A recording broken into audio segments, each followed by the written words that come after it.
What's up, cool people? I'm Matt Conroy. Welcome to my vlog. And, okay, I think I've finally come to the point where I want to just finish up this whole risk assessment thing for now. This whole idea. I'm gonna come back around to really probably the idea and topic that got me on this whole train of thought to begin with.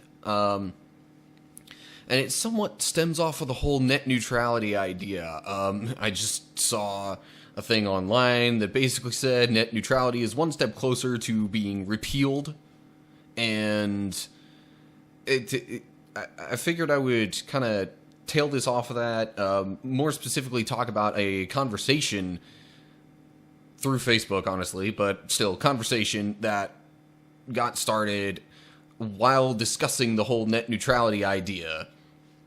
And the big picture thing that the person I was talking with proposed was that, to put it briefly, he seemed to have the opinion and the view that the market should pretty much be totally free, like no government laws or restrictions on any of it, or involvement, definitely not involvement.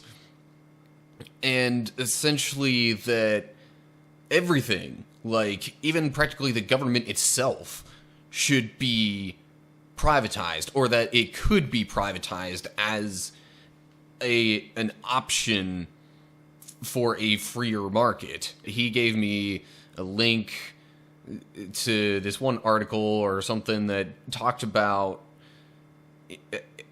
one person's answers to some of the common problems that people see with a totally free, privatized system. I don't think it answered everything in a really, truly satisfactory way with no loopholes or anything, because there was a lot of, like, what if? Like, you know, say this happened, and then let's say this was the response to it, and then let's say this is how these people went about it. It was a lot of hypothetical situations, which, granted, I'm not necessarily against thinking about what-if scenarios. However, there are a lot of just too many. There were too many what-ifs in that scenario, and assumptions that were made that there definitely could have been deviation from it at any given point, which would have entirely messed up the whole process if even one of those was slightly off. So I wanted to kind of come and do my risk assessment thing for this whole idea of everything being privatized. So first off, big point that I want to make is that just because it would maybe perhaps be best for the economy and for people making money, that doesn't always mean it would be the best thing for the people within said economy. Like, people who, you know, make a lot of money, and businesses that make a lot of money, aren't always really well known for treating their employees the best. I mean, just take Walmart, for example. Obviously, Walmart makes a lot of money. Why else do you think there would be so many stores all over the country, yet the employees really don't get treated all that well? I worked at Walmart as a cashier for like 6 months. I mean, it for me personally wasn't like the worst experience in the world, but it wasn't exactly the best either, you know. Getting more specifically into certain things, when it comes to laws and governance and, I guess, protection, you know, things that would try and answer the questions of how this wouldn't get thrown into just complete anarchy. There are a lot of problems and ways that things can get hung up and just distorted or otherwise flawed. For example, in this thing that I read that was, you know, suggested by this Facebook friend of mine, it took the example of something like, okay, let's say somebody broke into someone else's house and stole a TV. And it went through all these hypothetical scenarios of, okay, let's say this one person hires somebody from a particular law firm, somebody else hires from a different law firm, and, you know, various cases like this end up occurring, and it winds up eventually being established as a common practice that, you know, certain companies are not willing to defend clients that they know are guilty of something. But then there might be others that will make an exception to that. There's no blanket statement for, you know, which of these law firms is going to defend which people. And then you get into like an actual court case or something like that. And you say, okay, well, this particular lawmaking company has decided that that will be the punishment for stealing someone's television. But then there's another lawmaking company that says, well, we disagree with that.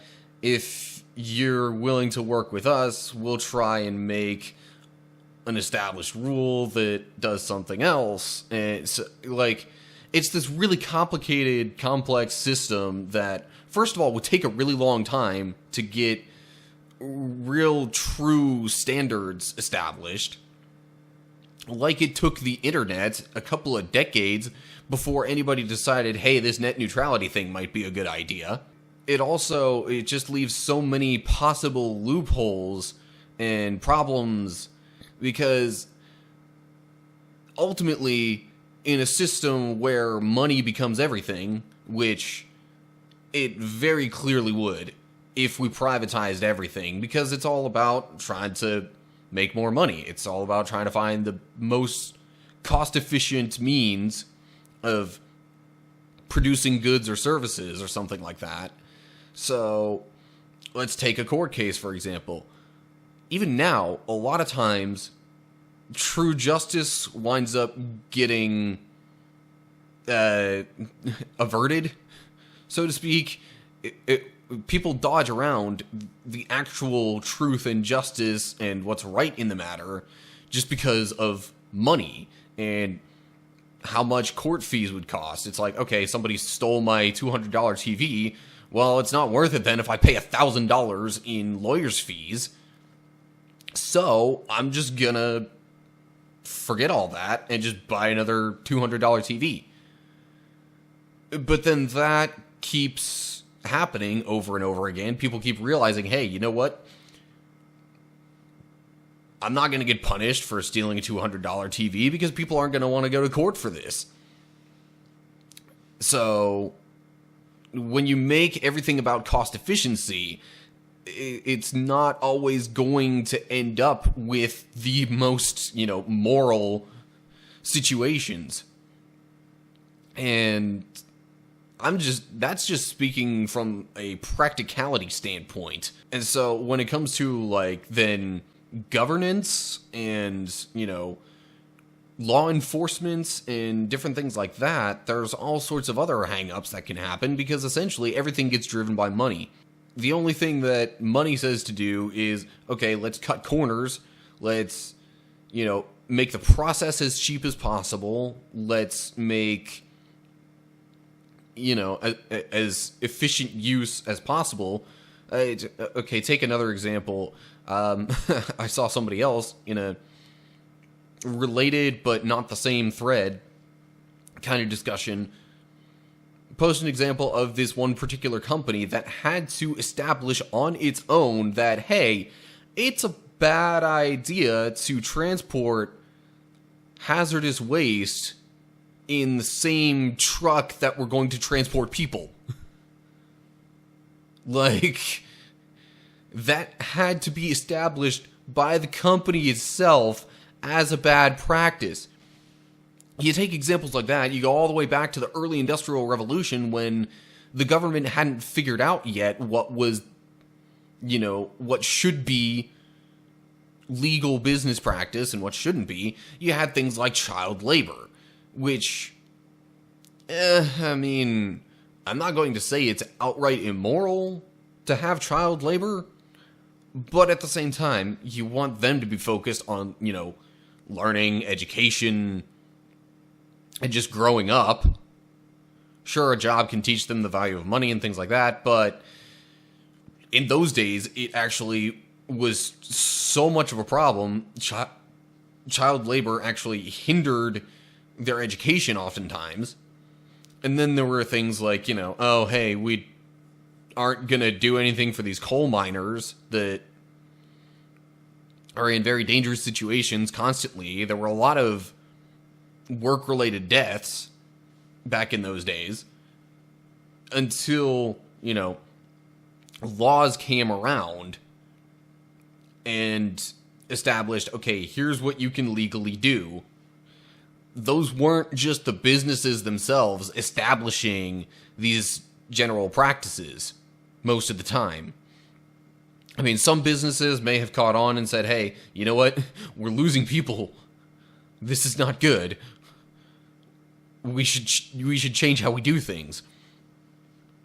But that's not always the case when you put money first.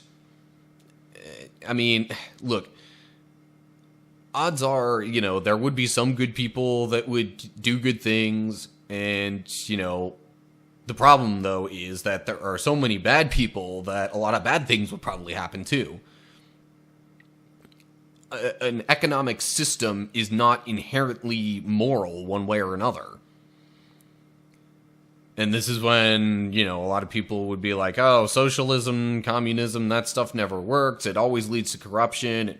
Yeah, okay, I get that. Some economic systems are a lot easier to corrupt and become those really bad situations than others. I mean, capitalism was way harder to distort than, say, communism or socialism. But that doesn't make one inherently just or moral. Anyway, and then in terms of this whole free market thing and privatizing everything, I mean, that doesn't necessarily say that anything gets done with roads or with, you'd still have charities and things like that to help people, but it would have to, there would have to be so much more charity and stuff like that going on to balance out the then lack of, government funded social benefit programs. This isn't even necessarily something that I think is even going to happen within the US. Our current government system, it doesn't seem to be headed toward that style of economy.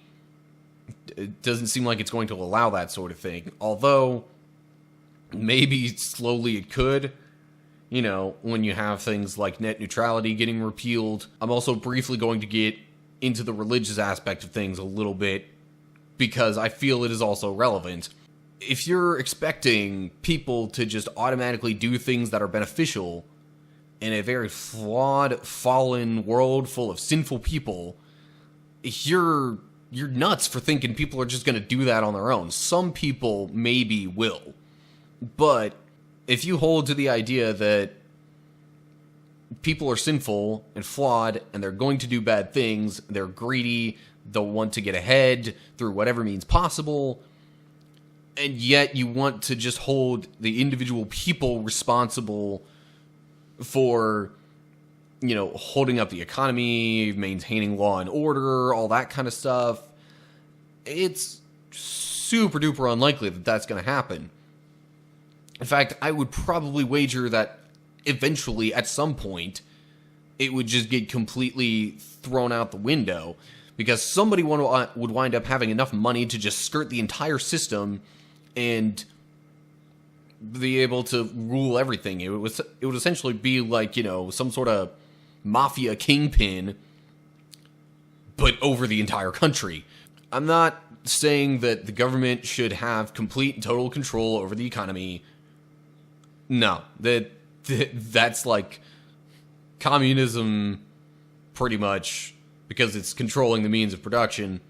And so no. Obviously communism is flawed as well. I'm not asking for that. I'm just saying we shouldn't resort to a completely free market either, because that has its obvious loopholes and problems. So, I'm just hoping that there aren't going to be too many instances of previous laws getting repealed. Net neutrality is nowhere near the worst thing that could get repealed. I'm not saying I want it to be repealed, but it's nowhere near the worst. But if you have other things like that happen, if that kind of puts a precedent out there for other economic laws and structures, then who's to say before long that we're not going to have, a supposedly completely free, I'm going to air quote free, economy that would then just essentially have rich people in control. Because that's what would end up happening. I don't know how many times I've mentioned this, but I'm going to drive it home one more time. The rich people would have all the power in this scenario, because they could just pay somebody off to say, okay, you know what?